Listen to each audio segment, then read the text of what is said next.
What if you could complete your coding tasks 57% faster and be 27% more likely to do it successfully? Those are the numbers provided by AWS gathered from people using Amazon Code Whisperer, a free AI code generator from Amazon that is now generally accessible and no longer in preview, for free, at least for individuals and at least for the time being.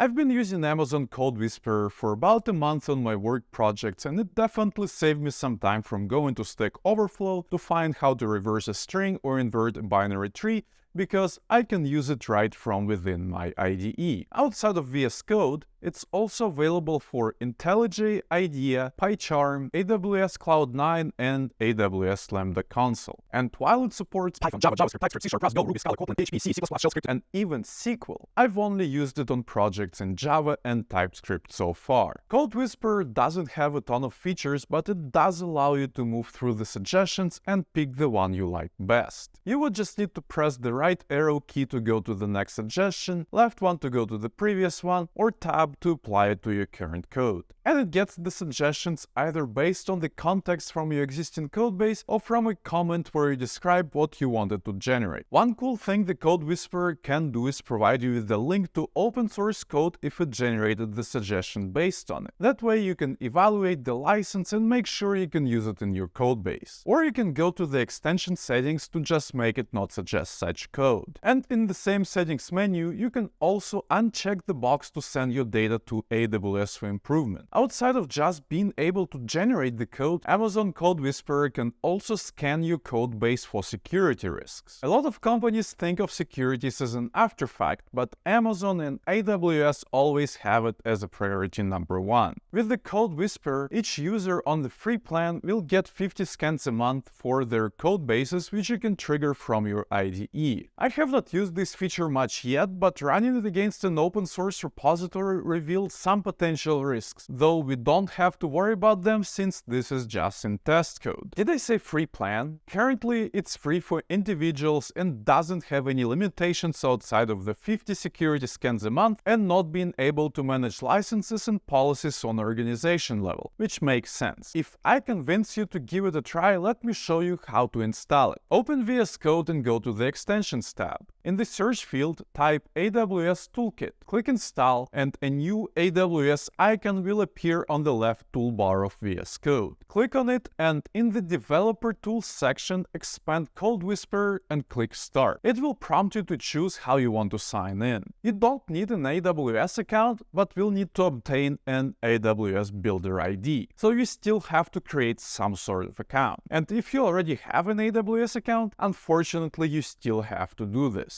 Just click on the top option to sign up using a personal email address. It will prompt you to copy the code and open the link in the browser. Just follow the instructions. You should see a page open in your browser now with the prompt to enter the code. Just paste it either with Command or Ctrl-V, or right-click and click Paste. And if it's not getting pasted, rewind to the previous section and make sure you follow the instructions to copy the code. Then you just enter the email address you want to use, enter your name, verify your email, and enter the code sent to the email, and then set a new password. Finally, click Allow when prompted for AWS Toolkit for VS Code to access your data. That's it.